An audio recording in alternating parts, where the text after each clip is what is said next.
Hello everyone. તો આપણે biology પ્રકરણ 9ની વાત કરી રહ્યા હતા, જેની અંદર આજે આપણે સમજીશું પ્રાથમિક ચયાપચયકો અને દ્વિતીયક ચયાપચયકો। તો આજે આપણે સમજીએ કે પ્રાથમિક ચયાપચયકો કોને કહેવાય અને દ્વિતીયક ચયાપચયકો કોને કહેવાય। સૌથી પહેલી વાત કરીએ પ્રાથમિક ચયાપચયકોની। તો સજીવના વૃદ્ધિ, વિકાસ અને પ્રજનન સાથે સીધા જ સંકળાયેલા હોય તેવા ઘટકોને પ્રાથમિક ચયાપચયકો કહે છે। સજીવોના વૃદ્ધિ, વિકાસ અને પ્રજનન સાથે સીધા જ સંકળાયેલા હોય તેવા ઘટકોને પ્રાથમિક ચયાપચયકો કહે છે। હવે કયા ઘટકો પ્રાથમિક ચયાપચયકોની અંદર આવશે? તો બધા જ જૈવિક અણુઓ લઈ લો તમે, એ પ્રાથમિક ચયાપચયકોની અંદર આવશે, જેમ કે ગ્લુકોઝ, કાર્બોદિત, ચરબી, ફેટી એસિડ, એમિનો એસિડ, પછી નાઇટ્રોજન બેઝ। નાઇટ્રોજન બેઝની અંદર પણ ઘણા બધા આવશે, પ્યુરિન આવશે, પિરિમિડિન આવશે, બરાબર। તો જુઓ તમે બુકની અંદર એક ઇમેજ આપેલી છે, બરાબર। તો એ ઇમેજની અંદર તમને જોવા મળશે આવા બધા ઘટકો, જેમ કે ગ્લુકોઝ જોવા મળશે, ગ્લિસરોલ જોવા મળશે, પછી રિબોઝ શર્કરા, પછી પેન્ટોઝ શર્કરા, જેની આપણે આગળ પણ ચર્ચા કરી ચૂક્યા છીએ। એના સિવાય તમને કેટલાક એમિનો એસિડ જોવા મળશે। તો બુકમાં તમે જોજો 145 પેજ નંબર ઉપર એક ફિગર આપેલી છે, અને એ ફિગરની અંદર જેટલા પણ ઘટકો તમને દર્શાવેલા છે એ બધા જ કેવા છે? પ્રાથમિક ચયાપચયકો છે, બરાબર। તો ઉદાહરણમાં તમે લખી શકો ગ્લુકોઝ, એના પછી પેન્ટોઝ શર્કરાઓ લખી શકો, એના પછી રિબોઝ લખી શકો, ડીઓક્સી રિબોઝ શર્કરાઓ લખી શકો, એના સિવાય એલેનિન છે, ગ્લાયસિન છે, ગ્લાયસિન, એના પછી સેરિન લખી શકાય, ગ્લિસરોલ લખી શકાય, એના સિવાય નાઇટ્રોજન બેઝ લખી શકાય, નાઇટ્રોજન બેઝ। તો આ બધા જ જૈવિક અણુઓ એ પ્રાથમિક ચયાપચયકો છે, એટલે કે આપણા વૃદ્ધિ, વિકાસ અને પ્રજનન સાથે એ સીધા જ સંકળાયેલા હોય છે। આપણા શરીરમાંથી એ મળી પણ આવશે, ક્લિયર છે? એના આપણે કહીશું પ્રાથમિક ચયાપચયકો। તો ચલો હવે વાત કરીએ આપણે દ્વિતીયક ચયાપચયકોની, કારણ કે અહીંયા આગળ પ્રાથમિક ચયાપચયકો તો આપણે ડિટેલમાં ભણવાના છીએ। આપણે ડિટેલમાં ગ્લુકોઝ, પોલિસેકેરાઇડ, મોનોસેકેરાઇડ, એના સિવાય આપણે એમિનો એસિડ, એના સિવાય ડીએનએ, આરએનએ, આ બધાની તો આપણે વિસ્તૃતમાં ચર્ચા કરવાના જ છીએ, ઓકે। તો પ્રાથમિક ચયાપચયકો અહીંયા સુધી આપણે રાખીશું। હવે વાત કરીએ આપણે દ્વિતીયક ચયાપચયકોની। દ્વિતીયક ચયાપચયકો તો આનાથી ઉલટું, સજીવોના વૃદ્ધિ, વિકાસ અને પ્રજનન સાથે સીધા સંકળાયેલા ન હોય તેવા ઘટકોને દ્વિતીયક ચયાપચયકો કહે છે।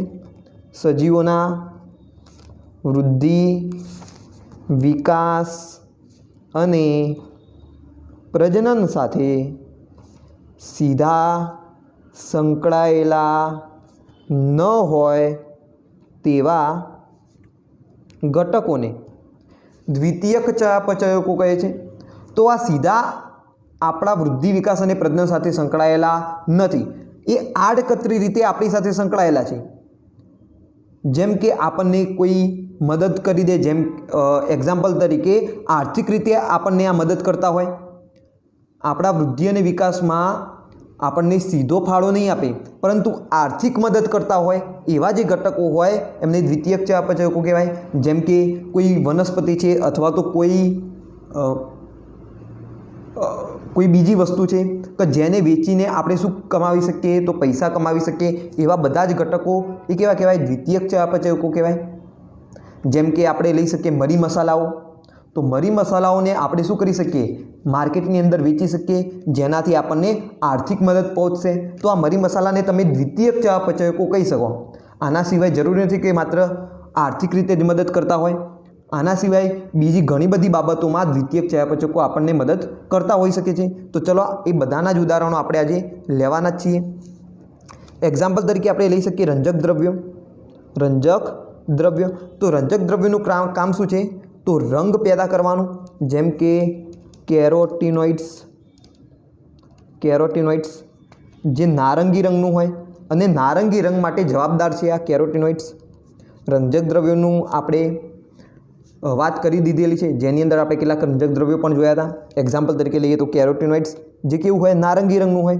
તો તમને જે મોસંબીનો નારંગી રંગ જોવા મળે છે, આના સિવાય ગાજરનો જે નારંગી રંગ અથવા તો રેડિશ નારંગી રંગ જે હોય એ કેરોટીનોઇડ્સના લીધે હોય. આના સિવાય એમ્ફોસાઇનિન એ જાંબલી રંગ માટે જવાબદાર છે. તો એમ્ફોસાઇનિન તમને જોવા મળશે બીટની અંદર તમે જુઓ જાંબલી રંગ જેવો જે રંગ હોય એ એમ્ફોસાઇનિનના લીધે હોય. આના સિવાય તમે રીંગણું પણ લઈ શકો, જેનો જાંબલી રંગ પણ એમ્ફોસાઇનિન રંજક દ્રવ્યના કારણે હોય છે. આના સિવાય બીજું ઉદાહરણ આપણે લઈએ તો આના સિવાય આલ્કલોઇડ્સ છે. તો આલ્કલોઇડનો સમાવેશ પણ દ્વિતીયક ચયાપચયકની અંદર થશે. તો આલ્કલોઇડનો શું ઉપયોગ થાય? તો નશાકારક જે પદાર્થો હોય એ આલ્કલોઇડ્સ હોય બધા, જેમ કે મોર્ફિન લઈ લો, મોર્ફિન છે, આના સિવાય કોડીન છે. આ બધા જ નશાકારક પદાર્થો આલ્કલોઇડની અંદર આવશે. જે કોડીન છે, મોર્ફિન છે, એ બંને શું છે? તો અફીણની વ્યુત્પન્ન છે, એટલે કે અફીણમાંથી એમને બનાવવામાં આવેલા છે. એટલે એને શું કીધું? અફીણના વ્યુત્પન્નો મતલબ કે કોઈ એક સંયોજન હોય એમાંથી બીજા સંયોજનો પછી મેળવવામાં આવેલા હોય એને શું કહેવાય? વ્યુત્પન્નો કહેવાય. તો અફીણમાંથી મોર્ફિન અને કોડીન જેવા સંયોજનો મેળવવામાં આવતા હોય છે. બરાબર. તો આ બધા જ પદાર્થો કેવા છે? આ બધા જ પદાર્થો એ નશાકારક પદાર્થો છે. ક્લિયર છે? જેમ કે કફ સિરપની અંદર કોડીનનો સમાવેશ કરવામાં આવે છે. તો કોડીન પણ આપણા માટે ખૂબ જ ઉપયોગી થયું. બરાબર. આપણને જે ખાંસી થઈ હોય એ ખાંસીને રોકવા માટે આપણે કફ સિરપ પીશું, તો એ કફ સિરપની અંદર કોડીનનો સમાવેશ થાય છે. તો કોડીન એ સીધી રીતે આપણા ઉપયોગમાં આવતું નથી, પરંતુ આડકતરી રીતે કોડીન આપણા ઉપયોગમાં આવે છે, એટલે કે આલ્કલોઇડ આપણા ઉપયોગમાં આવે છે. તો આપણે એનો સમાવેશ કરીશું દ્વિતીયક ચયાપચયકની અંદર. તમે જોયું કફ સિરપ સ્વરૂપે કોડીન આપણને શું થાય છે? તો ઉપયોગી થાય છે. ચલો એવી રીતે આગળ વાત કરીએ આપણે ટર્પેનોઇડ્સની. તો ટર્પેનોઇડ્સ પણ દ્વિતીયક ચયાપચયક છે, જેની અંદર આપણે લઈશું મોનોટર્પિન્સ, એના સિવાય છે ડાયટર્પિન્સ. તો આ બધા ટર્પેનોઇડ્સની અંદર આવશે. હવે તમે અહીંયા આગળ જુઓ, મોનોટર્પિન્સ અને ડાયટર્પિન્સ એટલે કે જે ટર્પેનોઇડ્સ હોય એ એરોમેટિક સંયોજનો હોય. હવે એરોમેટિક સંયોજનો શું હોય એના વિશે આપણને વધારે ડિટેલમાં જવાની જરૂર નથી, પરંતુ કેવા હશે? આ બધા જે ટર્પેનોઇડ્સ હશે એ સુગંધીદાર હશે. કેવા હશે? સુગંધીદાર હશે. એમાંથી વિવિધ પ્રકારની તમને સુગંધ મળી આવતી હશે. જેમ કે તમે મરી મસાલા તમે ઘરમાં જે યુઝ કરતા હો તો એમાંથી જુદી જુદી જાતની તમને સુગંધ આવે છે. જેમ કે ઇલાયચીની અલગ સુગંધ હોય, મરીની અલગ સુગંધ હોય. ઓકે. તો ટર્પેનોઇડ્સ પણ કેવા હોય છે? આવા સુગંધીદાર પદાર્થો હોય છે. તો તમે ફ્લેવરિંગ તરીકે, સુગંધીદાર પદાર્થ તરીકે તમે આનો ઉપયોગ કરી શકો વિવિધ ખાદ્ય પદાર્થોની અંદર. ચલો આગળ વાત કરીએ આવશ્યક તેલ. આવશ્યક તેલ એટલે કે એસેન્શિયલ ઓઇલ, એટલે કે વનસ્પતિમાંથી તમે એનો જે કસ નીકાળો છો એ શું છે? આવશ્યક તેલ. ક્લિયર છે? જેમ કે તુલસી લઈ લો, તો તુલસીમાંથી તમે તુલસીનો કસ નીકાળશો, એ શું બનશે? તુલસી માટે આવશ્યક તેલ બનશે, તુલસીનું આવશ્યક તેલ બનશે. તો માર્કેટની અંદર વિવિધ તમને એસેન્શિયલ ઓઇલના નામે આવા તેલ મળી આવતા હોય છે. એક્ઝામ્પલ તરીકે આપણે લઈ શકીએ લેમન ગ્રાસ ઓઇલ. તો લેમન ગ્રાસ ઓઇલ આપણે ઉપયોગ કરી શકીએ ચાની અંદર. જો આને આપણે નાખીએ તો સારી એવી લેમન જેવી તમને શું ફ્લેવર જોવા મળશે? કોના લીધે? તો લેમન ગ્રાસ ઓઇલના લીધે. ઓકે. આના જે પાંદડાઓ આવે છે એને પણ તમે ચા જ્યારે ઉકળતી હોય ત્યારે તમે એની અંદર નાખી શકો છો. તો એવા સમયે આપણને ખૂબ ઉપયોગી બને છે, એટલે કે ખાદ્ય પદાર્થોની અંદર ઉપયોગ થાય છે આનો, ખાદ્ય પદાર્થોમાં. ક્લિયર છે? એના સિવાય બીજા પણ તમે એસેન્શિયલ ઓઇલની અંદર ઉપયોગ કરી શકો છો, જેના અલગ અલગ ફ્લેવર હોય. જેમ કે મેન્થોલ થઈ ગયું, બરાબર, તુલસીની અંદર હોય. આના સિવાય ફુદીનાની અંદરના જે ફ્લેવર હોય એનો પણ તમે ઉપયોગ કરી શકો છો. તો એ બધા શેમાં આવશે? આવશ્યક તેલની અંદર આવશે. તો એ પણ ઘણા ઉપયોગી હોય છે. આના સિવાય છે ટોક્સિન એટલે કે ઝેરી પદાર્થો. કેવા? ઝેરી પદાર્થો. તો સ્વાભાવિક વસ્તુ છે, કેટલીક વનસ્પતિઓની અંદરથી જે પદાર્થો મળી આવતા હોય કેવા હોય? ઝેરી પણ હોય, આપણને નુકસાનદાયક હોય. જેમ કે એબ્રિન એ ચણોટીના બીજમાંથી મળી આવે છે. ચણોટીના બીજમાંથી એ મળી આવે છે. આના સિવાય બીજું છે રિસિન. રિસિન એ એરંડીના બીજમાંથી મળી આવે છે, એરંડીનું બીજ. તો આ એક્સ્ટ્રા એક્ઝામ્પલ હું તમને સમજાવવા માટે જણાવી રહ્યો છું. તો એ તમારે જો યાદ રાખવા હોય તો તમે યાદ રાખી શકો છો. બાકી કોષ્ટકની અંદર તમને બુકની અંદર આ જે માહિતી આપેલી છે એ તો તમે તૈયાર જરૂરથી કરજો.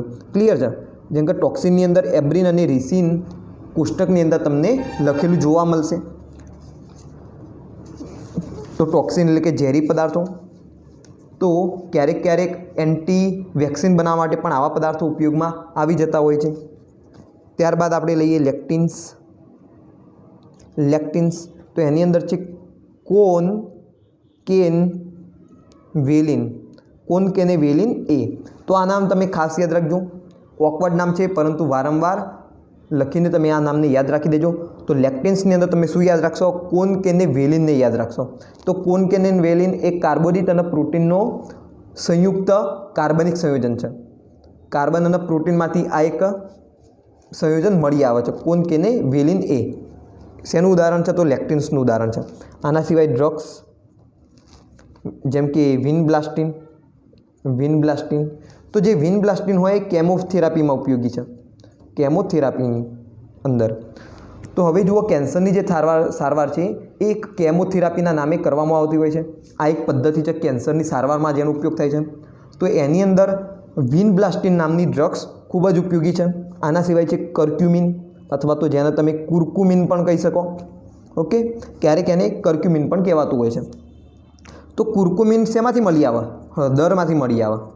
હળદરમાંથી આ એક સંયોજન મળી આવે છે, કર્ક્યુમિન. બરાબર, જે ખૂબ જ ઉપયોગી છે આપણા માટે. તમને ખ્યાલ જ હશે, હળદરનો ઉપયોગ ઘણી બધી જગ્યાએ આપણે કરતા હોઈએ છીએ. કોઈ પણ ઘા વાગ્યો હોય તો ત્યાં તમે હળદરનો ઉપયોગ કરો. આના સિવાય તમે શરદી ઉધરસની અંદર પણ તમે હળદરનો ઉપયોગ કરો. તો મલ્ટિપલ ઉપયોગ છે હળદરના, કે જેમાંથી કર્ક્યુમિન એટલે કે કુર્કુમિન નામનું એક સંયોજન મળી આવે છે. આના સિવાય પોલિમર પદાર્થો પણ છે. પોલિમર પદાર્થો જેમ કે લઈ લઈએ રબર, એના પછી ગુંદર લઈ લો, એના પછી સેલ્યુલોસ.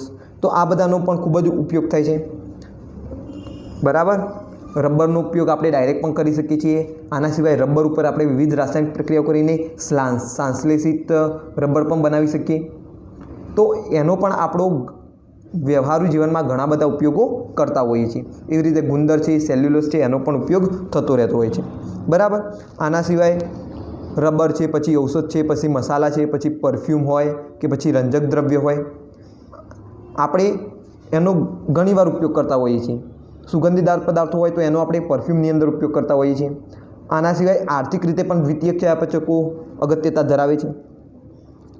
આર્થિક અગત્યતા પણ ધરાવે છે એટલે કે આપણે આમને વેચીને પણ કેટલીક કમાણી કરી શકીએ. આર્થિક એટલે કે પૈસા કમાવા માટે પણ આ એક અગત્યના ઘટકો છે. બરાબર, આને આપણે ખેતી પણ કરી શકીએ, જેનાથી આપણને શું થશે? આર્થિક ફાયદો થશે. તો આ દ્વિતીયક ચયાપચયકો હતા જેની ખૂબ જ અગત્યતા છે આપણા જીવનની અંદર. ડાયરેક્ટ દ્વિતીયક ચયાપચયકો આપણને મદદરૂપ થતા નથી, પરંતુ ઇનડાયરેક્ટલી આડકતરી રીતે આપણને મદદરૂપ થતા હોય છે. જેમ કે આપણે એની ખેતી કરી શકીએ, આર્થિક રીતે આપણને મદદરૂપ થશે. આના સિવાય આપણા જીવનમાં કેટલાક જે કાર્યો હોય એ કાર્યો કરવા માટે આપણને ઉપયોગ થશે. એના સિવાય આપણને કોઈ બીમારી થઈ હોય તો એ બીમારીના ક્યોર કરવા માટે, એટલે કે એ બીમારીને ક્યોર એટલે કે ઈલાજ, એટલે કે એ બીમારીના ઈલાજ માટે આપણે આનો ઉપયોગ કરી શકીએ છીએ. ક્લિયર છે? તો આ ઘણા બધા ઉપયોગ હતા દ્વિતીયક ચયાપચયકોના. તો દ્વિતીયક ચયાપચયક વિશે આપણે વધુ ડિટેલમાં જવાના નથી, પરંતુ આ ચેપ્ટરની અંદર આપણે ખાસ કરીને વાત કરીશું પ્રાથમિક ચયાપચયકોની. ક્લિયર છે? કે જે આપણા સજીવ શરીરમાંથી મળી આવતા સંયોજનો છે. બરાબર, તો કેટલીક આપણે થોડી ઘણી ચર્ચા કરેલી છે બેઝિક, અને એના પછી આપણે એની વધુ ડિટેલમાં અભ્યાસ કરીશું. તો આ વિડીયોની અંદર માત્ર આટલું જ.